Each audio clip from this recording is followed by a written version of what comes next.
9 రాత్రులు నిద్ర చేసుకొని 40 మంది టూరిస్ట్ బస్సు ఒకటి స్టార్ట్ అయింది. 9:30కు దిగినాము. వేణి సంగమంలో స్నానం. అందరికీ నమస్కారం అండి. మా వదిన కాశీకి వెళ్ళింది. కాశీ గురించి మన ఛానల్లో చాలా వీడియోస్ చేశాను. చాలా మంచి రెస్పాన్స్ అయితే వచ్చింది. 15 రోజుల టూర్కి అయితే వెళ్ళిందండి. అక్కడికి ఏమేమి చూసింది, ఎంత ఖర్చు అయింది, మనం ఏజ్ అయిన వాళ్ళు వెళ్ళొచ్చా, అలాగే మనం ఎక్కడ స్టే చేస్తే మంచిది, ఏమేమి చూసింది, అన్ని వివరాలు మనము మా వదినతో కనుక్కుందాము. రండి వదిన, మీరు కాశీకి వెళ్ళారు కదా, అక్కడ మీ అనుభవాలు ఏంటో చెప్తారా మా ప్రేక్షకులకు? ఎందుకంటే కాశీ గురించి చాలా మంది చాలా డౌట్లు అయితే అడిగారు. అందుకని కాశీ గురించి మీరు వెళ్ళిన అనుభవాలు, అక్కడ ఎలా స్టే చేశారు, మన ఆంధ్ర ఫుడ్డా లేకపోతే మన మోసం జరిగిందా, ఎంత ఖర్చు అయింది, స్వామితో పాటు అంటే కాశీ విశ్వనాథ దర్శనానికి ఎప్పుడు వెళ్ళారు, ఎలా వెళ్ళారు, అలాగే కాశీ చుట్టుపక్కల మీరు ఏమేమి చూసారు మాకు ఒకసారి చెప్తారా వదిన? ఖచ్చితంగా చెప్తాను. ఇక్కడ ఎలా వెళ్ళారు వదిన కాశీకి? బస్సు ఒక 70 years ఓల్డ్ అతను. అసలు ఆయన వయసులో 60 సార్లు ఇట్లా టూరిస్ట్ వాళ్ళని తీసుకొని వెళ్ళిండు. అందరూ 9 రాత్రులు నిద్ర చేస్తే చాలా మంచిది అని చెప్పడం వల్ల మేము కూడా 50 క్రాస్ అయినాము కాబట్టి అక్కడ చేసి నిద్ర చేసి రావాలి, 9 రాత్రులు నిద్ర చేయాలనే ఒక కాన్సెప్ట్ తోటి మంచిది అని అట్లా అందరూ అట్లా అనుకొని 40 మంది టూరిస్ట్ బస్సు ఒకటి సికింద్రాబాద్ నుంచి పొద్దున 9:30కు బయలుదేరితే మరుసటి రోజు 9:30కు మేము సికింద్రాబాద్ నుంచి 9:30 గంటలకు ఇక్కడ ట్రైన్ స్టార్ట్ అయింది. అక్కడికి వెళ్ళే వరకు ప్రయాగరాజ్లో కరెక్ట్ 9:30కు దిగినాము. ఫస్ట్ ప్రయాగరాజ్కి వెళ్ళారు మీరు, కాశీ వెళ్ళకుండా?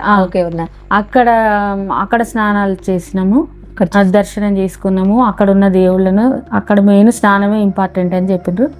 అక్కడ స్నానం చేసినాము, త్రివేణి సంగమంలో స్నానం చేసినాము. అక్కడ ఉన్న మనకు అక్కడ దిగంగానే అంత తెలుగు వాళ్ళు మనకు పరిచయం అవుతారు, కనుక్కుంటూనే వెళ్తాం అక్కడికి. అక్కడ ఉన్న నదులలో స్నానం చేసి అక్కడ ఉన్న అందరికి దర్శనం చేసుకుని మాధవేశ్వరి అమ్మవారి దేవాలయం దర్శించారు. అన్ని అక్కడ ఉన్నాయి, ప్రతి ఒక్కటి తీసుకువెళ్ళిన అతనైతే మేము ట్రైన్ దిగిన వెంటనే మాకు బస్సు రెడీగా ఉంది. ట్రైన్ దిగగానే అక్కడ ట్రావెల్ వాళ్ళు ఒక బస్సు ఏర్పాటు చేసిండ్రు. మేము దిగి మాకు రూములు కూడా అలాట్ చేసిండ్రు. అక్కడ స్నానాలు చేసి ఫ్రెష్ అయిపోయి బస్సు ప్రయాణం చేసినాము. అక్కడ త్రివేణి సంగమంలో స్నానం చేసి గుడికి బయలుదేరినాం. అక్కడ ఉన్న ఆంజనేయ స్వామి అక్కడ ఉన్న ఆ రోజుకు అక్కడ ఉండి అక్కడ నుంచి నైమిషారణ్యం, అసలు చూడాల్సిన ప్రదేశం అంటే నైమిషారణ్యం. అక్కడ కూడా చాలా మంచి సీనరీస్ అయితే అసలు ఎంత ప్రశాంతంగా ఉందో. ఒక అడవి నైమిషారణ్యం అంటే అక్కడ చాలా కిలోమీటర్లు లోపలికి వెళ్ళాలి. అక్కడ నైట్ స్టే చేసి మాకు అక్కడ రూములు అలాట్ చేసినారు. భోజనాలు కూడా వాళ్ళే మనం పే చేయాలి. అక్కడికి వెళ్ళిన తర్వాత మన ఫుడ్ కు మనం పే చేసుకోవాలి, రూమ్ కు మాత్రం వాళ్ళే పెట్టుకుంటారు. ఫుడ్ కు కూడా కాదు, ఫుడ్ కూడా వాళ్ళది, రూమ్ కూడా వాళ్ళది. అంత 40 members 25 members లేడీస్ వరకు ఎంత తీసుకున్నారు వదిన? 13,000 తీసుకున్నారు. చార్జ్ మాత్రం 13,000. మనం ఇష్టం, ఇంకా తర్వాత ఎంతనైనా మన సొంతంగా అంటే ఖర్చు పెట్టుకోవాలి, మనం అమౌంట్ కొంచెం దగ్గర పెట్టుకోవాలి అట్లా. అక్కడ మన ఆటో చార్జెస్ అని కానీ మనం ఇక్కడ ప్రసాదాలకు అక్కడ అవి బస్సు టెంపుల్ దగ్గర నిలబడితే కొంచెం దూరం ఉంటే నడవలేని వాళ్ళు ఆటో ఓన్ గా పెట్టుకొని అది ఎవరి చార్జీలు వాళ్ళే పెట్టు. కాకపోతే టెంపుల్ దగ్గరగా ఉంటే బస్సు మాత్రం టెంపుల్ దగ్గర కొంచెం ఏమైనా నడవలేని వాళ్ళు ఉంటే ఆటో పెట్టుకొని అమౌంట్ ఓన్ గా వెళ్ళాలి. ఏమైనా ప్రసాదాలు ఏమైనా పూజలు చేయించుకోవాలంటే అవి మనం అమౌంట్ అనేది అవుతుంది. కాకపోతే ఫుడ్ అకామిడేషన్ మొత్తం వాళ్ళది, ట్రావెల్ వాళ్ళది. నైట్ అక్కడ స్టే చేసినాము. అయితే మనకు అసలు చూడాల్సిన ప్లేస్ చాలా బాగుంది. అక్కడ కూడా నదీ స్నానాలు చేయించిండ్రు. తర్వాత ఇంపార్టెంట్ చూడాల్సింది ఏంటంటే సత్యనారాయణ స్వామి, అసలు మన పురాణాల ప్రకారం సత్యనారాయణ స్వామి పుట్టింది అక్కడనేనంట, రథం చేసేది. చాలా బాగుంది ఆ దేవాలయం. అయితే కాశీ వెళ్ళే వాళ్ళు ఖచ్చితంగా వెళ్ళండి, చాలా మంది మిస్ అవుతారు. ఎందుకంటే నేను కూడా మిస్ అయినట్టు ఉన్నాయి. ఎందుకంటే నేను 5-6 సార్లు వెళ్ళినా కానీ కాశీకి నైమిషారణ్యం అసలు చూడనే లేదు. అయితే అది తెలిసిన వాళ్ళకి అది అంటే మనకు తీసుకుపోయే గైడ్ బట్టి ఉంటది. గయ బుద్ధగయ చూస్తారు కానీ నైమిషారణ్యం చూడరు. అక్కడ నదీ స్నానం ఇంపార్టెంట్. అక్కడ అదే వాతావరణం కూడా చాలా చెట్ల మధ్యలో. నైమిషారణ్యం అంటే నిజంగా అడవి ప్రాంతమే కానీ అరణ్యం లెక్కనే ఉంది. కాకపోతే చాలా బాగా అనిపించింది, అసలు చూడాల్సిన ప్లేస్ అనిపించింది. అక్కడ నుంచి గయ చూసినాము, బుద్ధ గయ చూసినాము. అక్కడ గయ అంటే ఇంకా గౌతమ బుద్ధుని స్టాచ్యూ ఒకటి, అక్కడ ఫొటోస్ అవన్నీ దిగినాము. ఇంకా అక్కడ కొంచెం స్నాక్స్ అవి తీసుకొని మళ్ళీ అక్కడ నైట్ స్టే చేసి మరుసటి రోజు బుద్ధగయ వెళ్ళినాము. అక్కడ కూడా సేమ్, అక్కడ కూడా స్నానాలు అవి చేసి. గయలో వెళ్ళారు కదా వదిన, ఎవరైనా పిండ ప్రధానం అక్కడ చాలా ఫేమస్ అంటారు కదా, వెళ్ళినప్పుడు ఎవరైనా చేయించారా వదిన? ఖచ్చితంగా చేయించారు. నేను చేయించలేదు కానీ వచ్చిన వాళ్ళైతే పూర్వీకులకు అక్కడ ఖచ్చితంగా చేయిస్తే చాలా మంచిది అని చెప్పిండ్రు. అయితే మాకు ఇప్పుడు మా హస్బెండ్ ఉన్నాడు కాబట్టి అట్లా లేని వాళ్ళు పూర్వీకులకు 2-3 తరాల వాళ్ళకు అక్కడ బాపనుల సమాచారాన్ని బట్టి మీరు మమ్మల్ని వద్దన్నారు కొంతమందిని, చేసి ఆడచేసి పెట్టకూడదు వాళ్ళే పెట్టాలి అట్లా అని చెప్పిండ్రు. అట్లా వాళ్ళు పెట్టిండ్రు. 1000 నుంచి 2000 ఛార్జ్ చేస్తారు. చాలా బాగా చేస్తారు. అది అంటే మనం ఊపుకే పోయేది ప్లేస్, సరసరికి పోయే ప్లేస్ కాదు కాబట్టి పోయినప్పుడు అక్కడ పూర్వీకులకు పిండ ప్రదానం చేస్తే అది ఆ పుణ్యం వస్తుంది అట్లా అని. దోషాలున్నా వాళ్ళకి ముక్తి కలుగుతుందని అంటారు. ఇంకా అది చాలా బాగా అనిపించింది. అక్కడ ఏ ప్లేస్ చూసినా అనువు చాలా మనసు ఇట్లా ప్రశాంతంగా, భక్తితోటి. ఇంత దూరం మనం రాలేం కదా, ఒక జీవితకాలంలో మాత్రం ఖచ్చితంగా ఒకసారి చూడాలనేది అనిపిస్తుంది. అక్కడ నుంచి బుద్ధగయ వెళ్ళినాము. ఇంకా బుద్ధుంది అక్కడ అవంతా బుద్ధుని విగ్రహము కింద అంతా చూడాల్సిన ప్లేస్లు అవన్నీ ఉన్నాయి. అవి చూసి నైట్కు భోజనం చేసి ఆ నైట్కు కాశీ బయలుదేరినాము.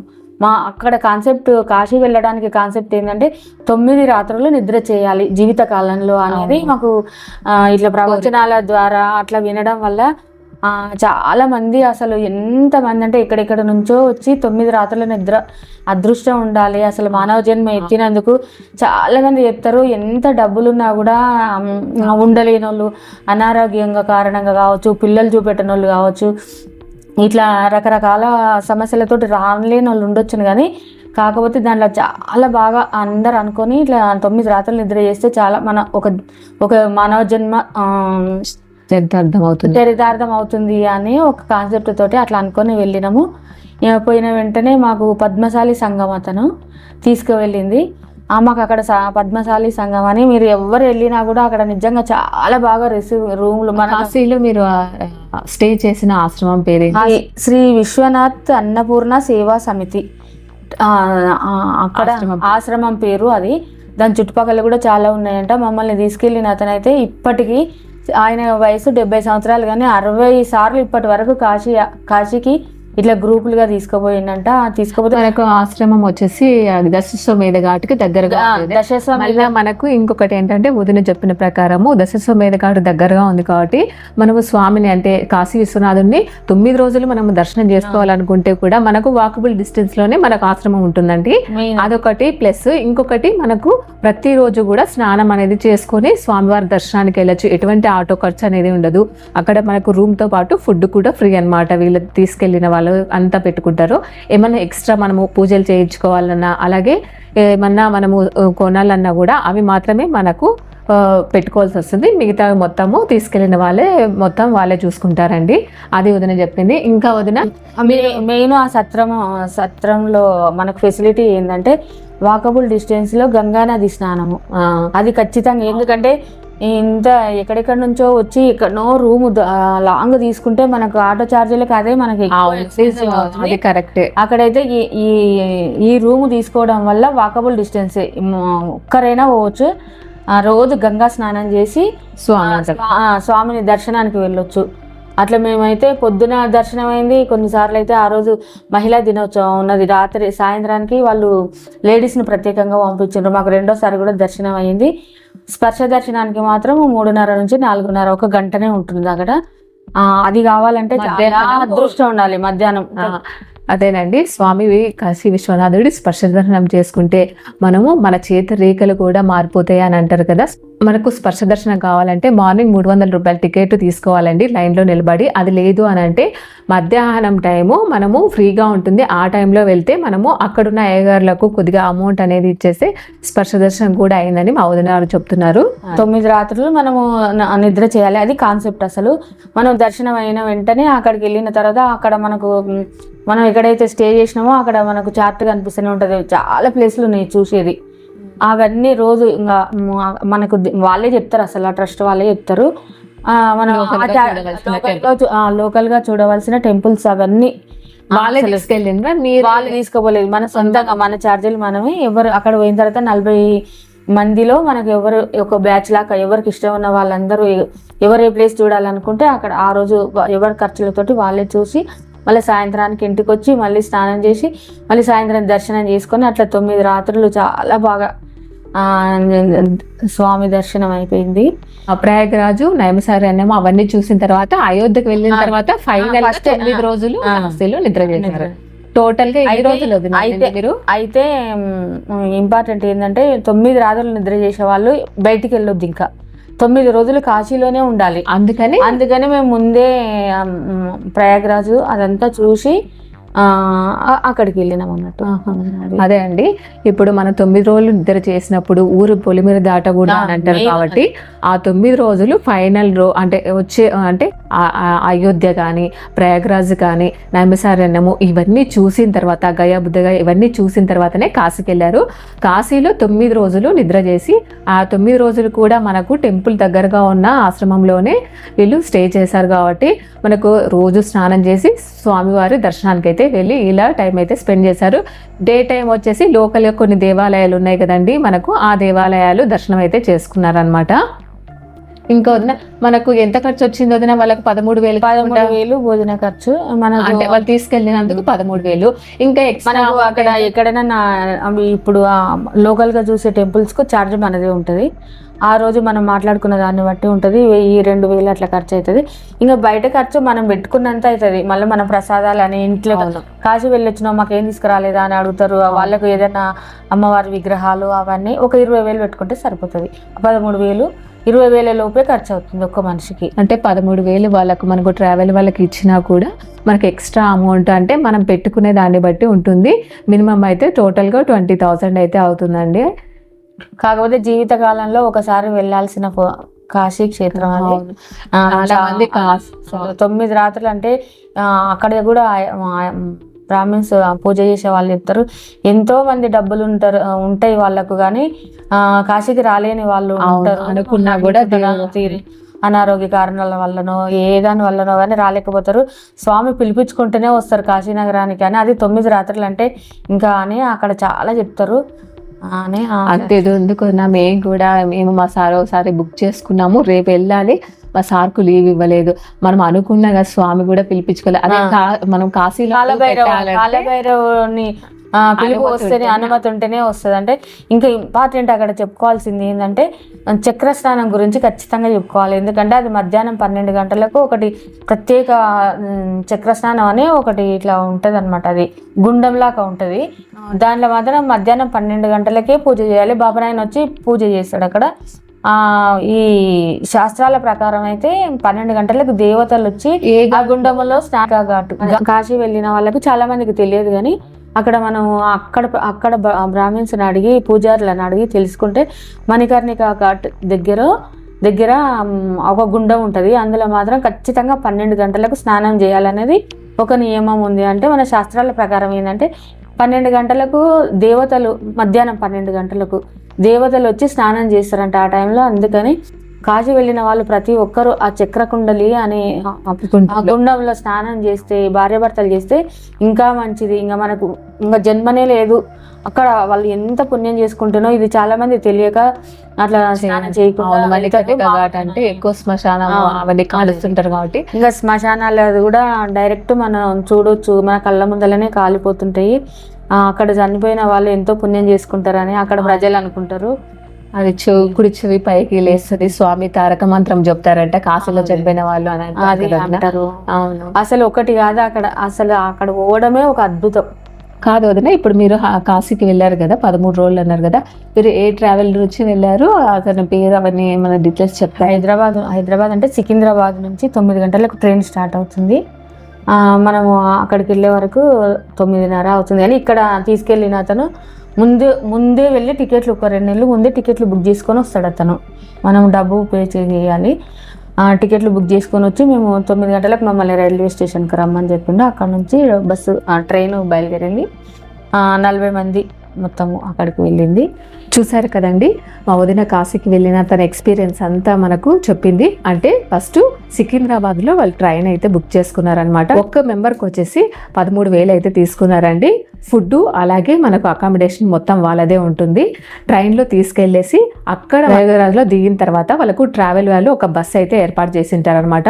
అక్కడ ట్రైన్ దిగిన తర్వాత ఆ బస్సులో ఎక్కేసేసి ప్రయాగరాజ్లో చుట్టుపక్కల ఉన్న దేవాలయాలు, చాలా ఫేమస్ అయిన దేవాలయాలన్నీ దర్శించారు. తర్వాత వచ్చేసి నైమసారణ్యానికి అయితే వెళ్ళారు. అక్కడ సత్యనారాయణ స్వామిని దర్శనం చేసుకున్న తర్వాత మళ్ళీ అయోధ్యకి వెళ్ళి రామమందిరాన్ని దర్శనం చేసుకున్నారండి. రామమందిరాన్ని దర్శనం చేసుకున్న తర్వాత గయ, బుద్ధగయ ఈ 2 కూడా దర్శనం చేసుకున్నారు. అలాగే గయలో చాలా ఫేమస్ అయింది మనకు, అక్కడ ముక్తినిచ్చేది పిండ ప్రదానం కదండి, అది చాలా మంది చేయించుకున్నారు. అది కూడా మీకు ఎవరికైనా కావాలి కాంటాక్ట్ నెంబర్ అంటే అది కూడా మీకు షేర్ చేస్తాను. అక్కడ పిండ ప్రదానం చేసే అయ్యగారి నెంబర్లు మనకు 1000 నుంచి 2000 వరకు అయితే పిండ ప్రదానికి అయితే ఛార్జ్ అయితే చేస్తారండి బ్రాహ్మిన్స్. ఇంకొకటి ఏంటంటే అక్కడ అయిపోయిన తర్వాత మళ్ళీ కాశీకి వెళ్ళారనమాట. ఇవన్నీ కూడా మనకు బస్సు వాళ్ళు ట్రావెల్ ఉంటాయి కాబట్టి వాళ్ళే మొత్తం ఫుడ్ మొత్తం ఏర్పాటు చేస్తారు. అలాగే మనకు బస్సులోనే కాబట్టి మనకు పోయేటప్పుడు కూడా కొన్ని దేవాలయాలు అయితే దర్శించాము. కాశీలో 9 రోజులు ఇంకా నిద్ర చేయాలన్నమాట. ఆ నిద్ర చేయడానికి ఫస్ట్ కాశీకి వెళ్ళేసి తర్వాత వీళ్ళు ఎక్కడ స్టే చేశారు అంటే నంది సర్కిల్కి, అంటే దశస్వమేధ ఘాటుకు దగ్గరగా మనకు శ్రీ సత్యసాయి సేవా సదన్ అని ఒక తెలుగువారి ఆశ్రమం అయితే ఉందండి. అక్కడ స్టే చేశారనమాట. రూము ఖర్చు, ఫుడ్ మొత్తం వాళ్ళే తీసుకున్నారు. కాకపోతే మనకు ఈ ట్రస్ట్కి దగ్గరగానే మనకు దశస్వమేధ ఘాటు పక్కకే ఉంటుంది కాబట్టి మనకు గంగా స్నానాన్ని చేయడానికి కూడా చాలా ఈజీ ఉంటుంది. ప్రతిరోజు గంగా స్నానం చేసుకొని విశ్వనాథుడి దర్శనం అయితే చేసేసుకోవచ్చు అండి. మనం ఎటువంటి ఆటో ఖర్చు కానీ దూరం నడవడానికి దూరం కూడా ఉండదన్నమాట. టెంపుల్కి దగ్గర ఉంటుంది, గంగా నదికి కూడా దగ్గర ఉంటుందన్నమాట. ఇంకొకటి ఏంటంటే ఆ 2 కూడా మనం చూసిన తర్వాత ఇంకా మధ్యాహ్నం ఏం చేశారంటే లోకల్గా కొన్ని దేవాలయాలు ఉన్నాయి కదండి మనకు, అన్నపూర్ణమాత కానీ, విశాలాక్షి అమ్మవారు కానీ, కాలభైరవ టెంపుల్, ఇలా కొన్ని ఫేమస్ అయిన టెంపుల్, లోకల్గా ఉన్న టెంపుల్స్ అయితే వీళ్ళు చూసారండి. చాలా మంది కాశీలో 9 రోజులు నిద్ర చేస్తే మనకు ఒక పునర్జన్మ వచ్చినట్టు అని అంటారు కదండి. మనం కాశీకి వెళ్ళాలంటేనే కాలభైరవుడి అనుమతి ఉండాలి. కాశీకి వెళ్ళాలనుకున్నా కూడా మనం వెళ్ళలేని వాళ్ళు చాలా మంది ఉండొచ్చు. మన దగ్గర డబ్బులు ఉన్నా, మనకు ఎంత ఉన్నా కూడా మనం వెళ్ళాలనుకున్న ఏదో ఒక అడ్డంకుతో మనం వెళ్ళలేము. కానీ 9 రోజులు నిద్ర చేయాలంటే ఎంతో అదృష్టం ఉండాలి. ఆ అదృష్టం మా వదినకి లభించింది. నేను కూడా 5 సార్లు వెళ్ళాను, కానీ 9 రోజులు ఏ రోజు అన్ని రోజులు అయితే కాశీలో లేనండి. 1-2 రోజులు మాత్రమే ఉన్నాను.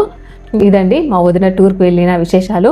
ఇంకా మీకు ఏమైనా డౌట్స్ ఏమన్నా ఉన్నా కామెంట్ బాక్స్లో అడిగితే మీకు ఖచ్చితంగా షేర్ చేస్తాను. అలాగే మన ఛానల్లో చాలా ఉన్నాయండి కాశీ గురించి. అంటే కాశీకి వెళ్ళినప్పుడు ఆంధ్ర ఆశ్రమాలు ఎక్కడున్నాయి, తక్కువ ఖర్చులో ఎక్కడ స్టే చేయాలి, వీటితో పాటు మనకు లోకల్గా చూడవలసిన టెంపుల్స్ ఏమిటి, అలాగే మనకు నడుచుకుంటూ చూడవలసిన టెంపుల్స్ ఏమిటి, అలాగే మనకు కాశీ చుట్టుపక్కల చూడవలసిన టెంపుల్స్ ఏమిటి, అలాగే కాశీ విశ్వనాథుడి స్పర్శ దర్శనం చేసుకోవాలంటే ఎలా చేసుకోవాలి, అన్ని డీటెయిల్స్ మన ఛానల్లో అప్లోడ్ చేశాను. కావాల్సిన వాళ్ళు ఒకసారి మన ఛానల్ చెక్ చేసి పూర్తి ఇన్ఫర్మేషన్ అయితే మీకు అందుతుంది. కాశీ గురించి మీకు ఏమైనా ఇంకా ఇన్ఫర్మేషన్ కావాలంటే నన్ను కామెంట్ బాక్స్లో అడిగితే పూర్తి ఇన్ఫర్మేషన్ అయితే మీకు అందిస్తానండి. Thank you for watching.